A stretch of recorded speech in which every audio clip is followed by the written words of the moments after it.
Hi to everyone. ఈరోజు వీడియోలో మార్చి 18వ తారీఖు నుంచి జరగబోతున్నటువంటి 10వ తరగతి పబ్లిక్ ఎగ్జామినేషన్స్ ఏవైతే ఉన్నాయో వాటికి సంబంధించి మనం ఇంతకుముందు వీడియోలో ఓఎంఆర్ షీట్ ఏదైతే ఉందో దాన్ని ఎలా ఫిల్ చేయాలి, దాన్ని ఫిల్ చేయడంలో ఉన్నటువంటి ముఖ్యమైనటువంటి ఇన్స్ట్రక్షన్స్ ఏవైతే ఉన్నాయో వాటి గురించి డిస్కస్ చేసుకున్నాం. నెక్స్ట్ ఈరోజు వీడియోలో మనం ఓఎంఆర్ తర్వాత ముఖ్యమైనటువంటి ఆన్సర్ బుక్లైట్ 24 పేజెస్ ఉన్నటువంటి ఆన్సర్ బుక్లైట్ ఏదైతే ఉందో దాన్ని ఫిల్ చేయడం అంటే ఎగ్జామ్ రాయడానికి ఎటువంటి జాగ్రత్తలు తీసుకోవాలి, నెక్స్ట్ అట్లాగే మంచి మార్కులు తెచ్చుకోవడానికి board of secondary education AP వాళ్ళు ఇచ్చేటటువంటి ఇన్స్ట్రక్షన్స్ ఏంటి అనే విషయాల గురించి ఈరోజు వీడియోలో మనం డిస్కస్ చేసుకుందాం. మనకి స్క్రీన్ మీద board of secondary education Andhra Pradesh వాళ్ళు ఇష్యూ చేసినటువంటి మోడల్ ఆన్సర్ బుక్లైట్ ఒకటి కనపడుతుంది. 24 పేజెస్ ఉన్నది. దీంట్లో రాయాలి. ఎడిషనల్స్ అనేవి ఇవ్వటం జరగదు. దాని యొక్క హోమ్ అంటే ఫ్రంట్ పేజ్ వచ్చేసరికి ఇలా ఉంటుంది. స్టార్టింగ్లో first full signature of the invigilators అని చెప్పేసి బాక్స్ కనబడుతుంది. ఆ రోజు మీకు ఎగ్జామ్కి ఇన్విజిలేటర్గా అటెండ్ అయిన వాళ్ళు ఎవరైతే ఉన్నారో వారు మాత్రం ఇక్కడ సైన్ చేయాల్సి ఉంటుంది. దీంట్లో మీరు సైన్ చేయడానికి ఎటువంటి అవకాశం లేదు కాబట్టి ఇన్విజిలేటర్ సైన్ చేయాలి. నెక్స్ట్ ఇక్కడ సీరియల్ నెంబర్ అని ఉంది. మనం ఇంతకుముందు చెప్పుకున్నాం ఓఎంఆర్ షీట్లో పైన పార్ట్ 1లో మీకు ఇచ్చినటువంటి మెయిన్ ఆన్సర్ బుక్లెట్ యొక్క సీరియల్ నెంబర్ని ఎంటర్ చేయాలి అని చెప్పేసి. ఈ సీరియల్ నెంబర్ ప్లేస్లో మీకు 3 అంకెలు ఉన్నటువంటి సీరియల్ నెంబర్ అనేది ఇక్కడ మీకు ఇవ్వడం జరుగుతుందన్నమాట. ఈ సీరియల్ నెంబర్ని మీరు తీసుకెళ్ళి ఓఎంఆర్ షీట్లో పార్ట్ 1లోను పార్ట్ 2లోను వేయటం జరుగుతుంది. నెక్స్ట్ తర్వాత సబ్జెక్టు పేపర్ అని చెప్పేసి ఉంది. మనకి సబ్జెక్ట్ అంటే ఏ రోజైతే మనకి ఎగ్జామ్ జరుగుతుందో ఆ రోజుకి సంబంధించినటువంటి సబ్జెక్ట్ ఏదైతే ఉందో దాన్ని ఇక్కడ మీరు రాయాలి. తెలుగు అయితే తెలుగు, హిందీ అయితే హిందీ, ఇంగ్లీష్ అయితే ఇంగ్లీషు, మ్యాథమెటిక్స్ అయితే మ్యాథమెటిక్స్ అని రాస్తాము. ఇదివరకు పేపర్ 1, 2 ఉండే కాబట్టి పేపర్ 1, 2 అని రాసేవాళ్ళం. సో ఇప్పుడు అన్నీ ఒకటే కాబట్టి పేపర్ 1 అనే రాస్తాము. నెక్స్ట్ తర్వాత వచ్చేసరికి instructions to candidates as per board of secondary education AP. లోపల ఆన్సర్స్ ఏవైతే ఉన్నాయో అవి రాయడానికి ముందు board of secondary education AP వాళ్ళు కొన్ని ముఖ్యమైనటువంటి ఇన్స్ట్రక్షన్స్ చెప్తున్నారు. అభ్యర్థులు ఎవరైతే ఉన్నారో, స్టూడెంట్స్ ఎవరైతే ఉన్నారో వాళ్ళ ఆన్సర్స్ రాయడానికి ముందు ఇవన్నీ కూడా పరిగణలోకి తీసుకొని ఆన్సర్స్ రాయాలంటుంది. ఫస్ట్ వన్ వచ్చేసరికి ఇన్స్ట్రక్షన్ 1 ఏం చెప్తున్నారంటే right your answers on 2 sides of the paper. ఇచ్చిన బుక్లెట్లో ఉన్నటువంటి 24 పేజీలు ఏవైతే ఉన్నాయో ప్రతి పేపర్కి కూడా 2 వైపులా ఆన్సర్స్ రాయండి. కొంతమంది స్టూడెంట్స్ ఒకవైపే రాసి ఇంకోవైపు వదిలేస్తూ ఉంటారు. అలా కాకుండా 2 వైపులా రాయండి అని చెప్పేసి చెప్తున్నారు. The question numbers are to be carefully indicated while before writing your answers. మీ యొక్క ఆన్సర్స్ ఏవైతే ఉన్నాయో రాయడానికి ముందు క్వశ్చన్ నెంబర్ మీరు ఎన్నో క్వశ్చన్కి ఆన్సర్ రాస్తున్నారు అని చెప్పేసి. ఒకటో క్వశ్చన్ అయితే 1A అని చెప్పేసి, రెండోది అయితే 2A అని చెప్పేసి. ఒకటో క్వశ్చన్తోనే ఆన్సర్ మొదలెట్టాలని లేదు. సెక్షన్ ఏ లేదా సెక్షన్ బి లేదా సెక్షన్ సి ఏ సెక్షన్ మొదలుపెట్టినా సరే question number is compulsory. Question number ఖచ్చితంగా వేయాలన్నమాట. క్వశ్చన్ నెంబర్ ఎందుకు ఖచ్చితంగా వేయాలనే విషయం కూడా మనం ఇంతకుముందు ఓఎంఆర్ గురించి డిస్కస్ చేసుకున్న వీడియోలో చెప్పుకున్నాం.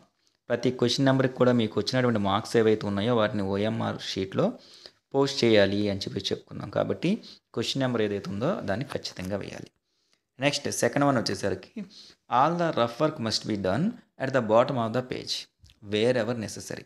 మీకు ఇచ్చిన బుక్లైట్లోనే కింద బాటమ్ మీన్స్ కింద పేజీకి అడుగు భాగంలో ఎక్కడైతే మీకు ఒక లైన్ భాగం ఉంటుందో ఆ లైన్ కింద ఇలా ఉంటుంది. ఈ కింద భాగం ఏదైతే ఉంటుందో దాంట్లో ఆ సబ్జెక్ట్కి సంబంధించినటువంటి ఏదైనా రఫ్ వర్క్ ఉంటే ఆ రఫ్ వర్క్ రాయాల్సి ఉంటుంది.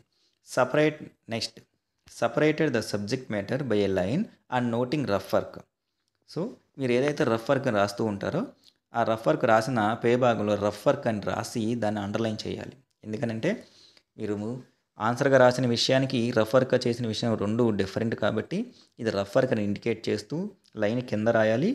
ఆ పైన అది రఫ్ వర్క్ అని చెప్పేసి అండర్లైన్ చేసి చిన్న సబ్ హెడ్డింగ్ లాంటిది పెట్టాలి. Next no additional answer books will be provided. Already చెప్పుకున్నాం 24 పేజీలు ఉన్నటువంటి ఒక బుక్లైట్స్ ఇస్తారు. ఇంకా ఎటువంటి అడిషనల్ షీట్స్ ఇవ్వరు అని చెప్పేసి అదే మనకి ఇక్కడ మెన్షన్ చేస్తున్నారు. You should not detach or tear my paper or part from the answer book.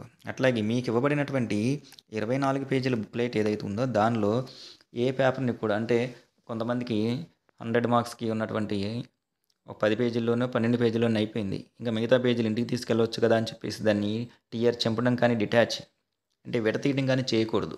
మీకు ఎన్ని పేజీలు పెడితే అన్ని పేజీలు రాసి ఆ బుక్లెట్ని మీకు ఎలా అయితే ఇచ్చారో సేమ్ దాన్ని అలాగే చింపకుండా, విడదీయకుండా మళ్ళీ రిటర్న్ చేయాలనమాట. అదే మనకి ఇక్కడ చెప్తున్నారు.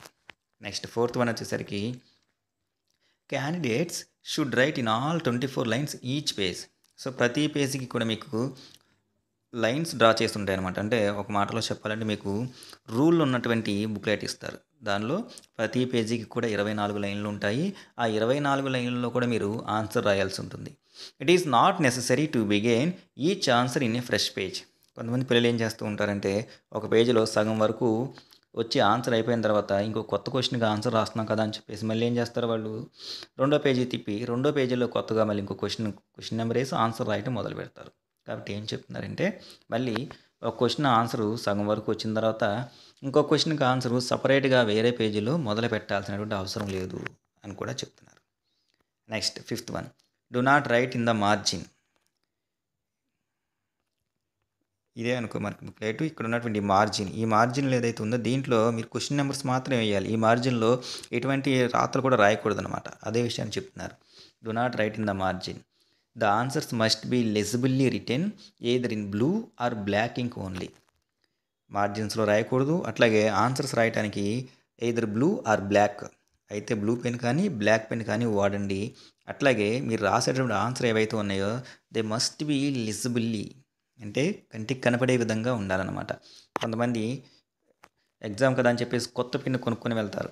అదేమో స్టార్టింగ్లో సరిగ్గా రాయదు, లైట్గా రాస్తూ ఉంటుంది, నొక్కులు పెడుతూ ఉంటుందన్నమాట. సో అప్పుడు ఆన్సర్స్ ఏమో సరిగ్గా కనిపించవు. కాబట్టి అలాంటి ఇబ్బందులు లేకుండా కంటికి స్పష్టంగా కనిపించేలాగా అయితే బ్లూ పెన్ కానీ లేకపోతే బ్లాక్ పెన్ కానీ ఏదో ఒకటి మాత్రమే వాడాలి. సగం అది సగం ఇది వాడకుండా జాగ్రత్తలు తీసుకోవాలి. ఇంకొక విషయం కూడా చెప్తున్నారు. ఏమని, red or green ink should not be used. Red pen కానీ గ్రీన్ ఇంక్ కానీ ఎట్టి పరిస్థితుల్లో వాడకూడదు అని చెప్పేసి. రెడ్ పెన్ అసిస్టెంట్ ఎగ్జామినర్ మీకు మీ పేపర్ వాల్యూ చేసే వాళ్ళు ఎవరైతే ఉన్నారో వాళ్ళు రెడ్ పెన్ వాడతారు. నెక్స్ట్ తర్వాత గ్రీన్ ఇంక్ ఏదైతే ఉందో దాన్ని ఆ సెంటర్కి సంబంధించినటువంటి చీఫ్ ఎగ్జామినర్ ఎవరైతే ఉన్నారో ఆయన ర్యాండమ్గా చెక్ చేయడానికి ఆయన ఉపయోగిస్తారు. కాబట్టి ఎట్టి పరిస్థితుల్లో బ్లూ బ్లాక్ రెండిట్లో ఏదో ఒకటి మాత్రమే వాడాలి, కానీ రెడ్ ఇంక్ కానీ గ్రీన్ ఇంక్ కానీ వాడకూడదు. You are prohibited from writing your name or register number. So 24 పేజీలు ఉన్నటువంటి బుక్లెట్లో ఎక్కడా కూడా మీరు మీ యొక్క పేరు రాయాల్సినటువంటి అవసరం ఉండదు. ఇది చాలా ఇంపార్టెంట్ ఇన్స్ట్రక్షన్. కాబట్టి స్టూడెంట్స్ అందరూ కూడా గుర్తుపెట్టుకోవాలి. మీకు ఇచ్చినటువంటి బుక్లెట్లో ఎక్కడా కూడా ఏ భాగంలో కూడా మీ యొక్క పేరు కానీ రిజిస్టర్ నెంబర్ అంటే మీ యొక్క హాల్ టికెట్ నెంబర్ ఎట్టి పరిస్థితుల్లో కూడా ఎక్కడా మెన్షన్ చేయకూడదు. ఒకవేళ మెన్షన్ చేస్తే కూడా ఏంటో చెప్తున్నారు. Or prohibited from writing your name or register number on any part of the main book or on OMR sheet. OMR షీట్లో కానీ మెయిన్ ఆన్సర్ బుక్లెట్లో కానీ ఎక్కడా కూడా మీ యొక్క పేరు కానీ మీ యొక్క హాల్ టికెట్ నెంబర్ కానీ మెన్షన్ చేయకూడదు అని చెప్పేసి. ఒకవేళ ఇన్ కేస్ అలా రాసి ఉంటే కనుక దానికి కొన్ని డిసిప్లినరీ యాక్షన్స్ ఉంటాయి, అవి తీసుకుంటారు. కాబట్టి ఎక్కడ కూడా మీ name next hall ticket number mention చేయొద్దు. You are prohibited from bringing any forbidden means నిషేధించబడినటువంటి materials like loose sheets of paper, book written, printed, typed, cyclostyle xerox sheets etceteras. So ఇంకో విషయం కూడా చెప్తున్నారు. ఏంటంటే ఎగ్జామినేషన్ సెంటర్కి ఈ దిగువ తెలిపినటువంటి మెటీరియల్ ఏదైతే ఉందో దాన్ని మీరు తీసుకురాకూడదు అని చెప్పేసి. తీసుకొస్తే మిమ్మల్ని ఎగ్జామ్ నుంచి డిబార్ చేస్తారు. అవేంటివి, విడిగా ఉన్నటువంటి A4 షీట్లు ఏవైతే ఉన్నాయో అలాంటి పేపర్స్ కానీ, రాసి ఉన్నటువంటి పుస్తకాలు కానీ, ప్రింట్ అయినటువంటి పుస్తకాలు కానీ, టైప్ చేసుకున్నటువంటి మెటీరియల్ కానీ, లేకపోతే మైక్రో జిరాక్స్ నుంచి చిన్ని జిరాక్స్లు మ్యాటర్ని కుదించి చిన్న షీట్లో జిరాక్స్ తీసుకొని వస్తారనమాట. అలాంటివి ఏవైతే ఉన్నాయో వాటిని ఎగ్జామినేషన్ హాల్కి ఎట్టి పరిస్థితుల్లో తీసుకురాకూడదు. తీసుకొస్తే ఎగ్జామినేషన్ హాల్ నుంచి మిమ్మల్ని బహిష్కరిస్తారు అని చెప్తున్నారు. Next, you are prohibited from writing objectionable or obscene language or write anything addressing the examiner in any manner whatsoever in the answer book.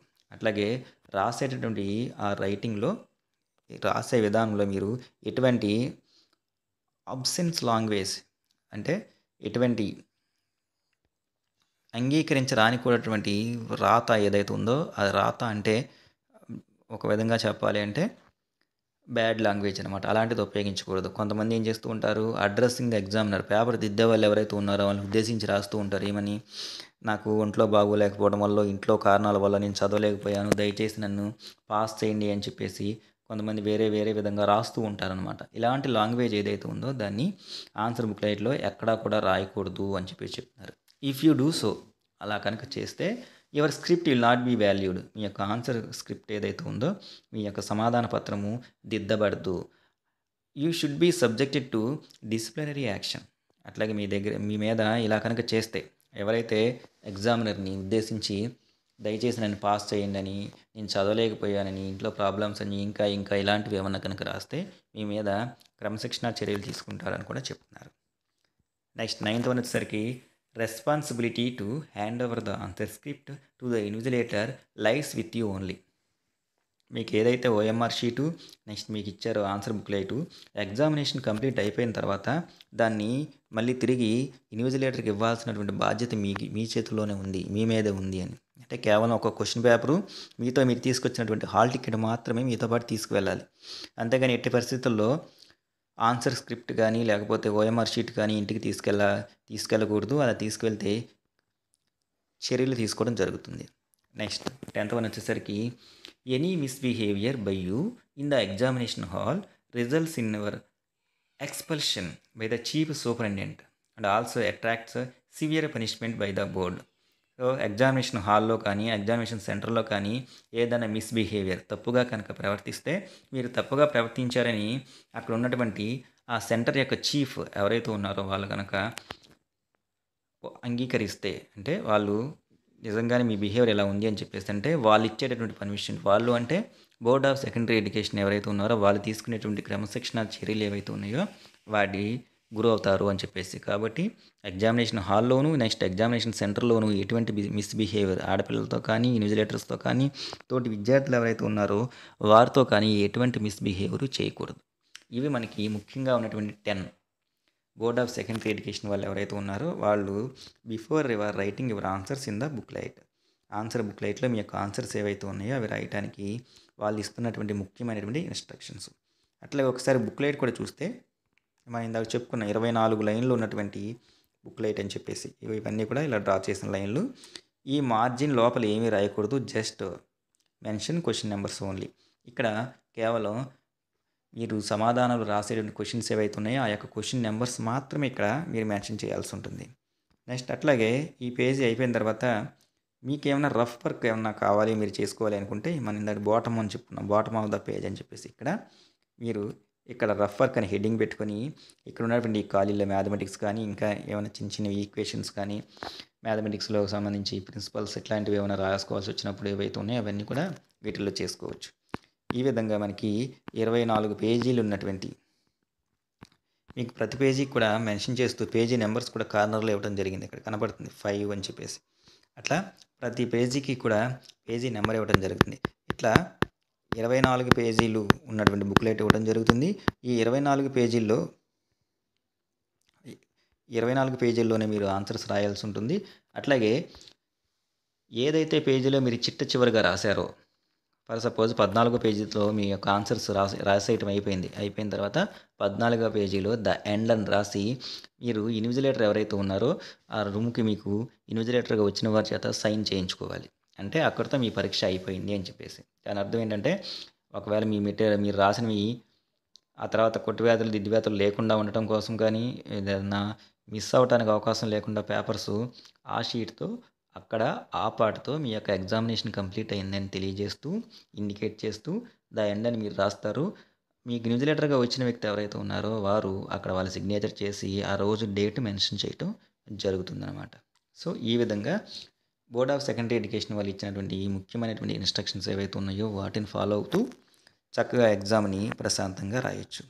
ఇది మనకి మార్చి 18 నుంచి జరగబోతున్నటువంటి 2024 ఎస్ఎస్సి పబ్లిక్ ఎగ్జామినేషన్స్లో ఉపయోగించబోయేటువంటి బుక్లెట్ ఏదైతే ఉందో ఆ బుక్లెట్ని ఫిల్ చేయడానికి అంటే ఆన్సర్స్ రాయడానికి ముఖ్యమైనటువంటి ఇన్స్ట్రక్షన్స్ ఇట్లన్నిటిని ఫాలో అవుతూ మార్చిలో జరగబోయేటటువంటి 10వ తరగతి పరీక్షలు ఏవైతే ఉన్నాయో వాటికి అటెండ్ అవబోతున్నటువంటి స్టూడెంట్స్ ఎవరైతే ఉన్నారో వాళ్ళందరూ కూడా మంచి మార్కులతో పాస్ అవ్వాలని కోరుకుంటూ ఇంకొక మంచి వీడియోలో ఇంకొక మంచి టాపిక్తో మళ్ళీ కలుద్దాం. అప్పటి వరకు take care, have a good day.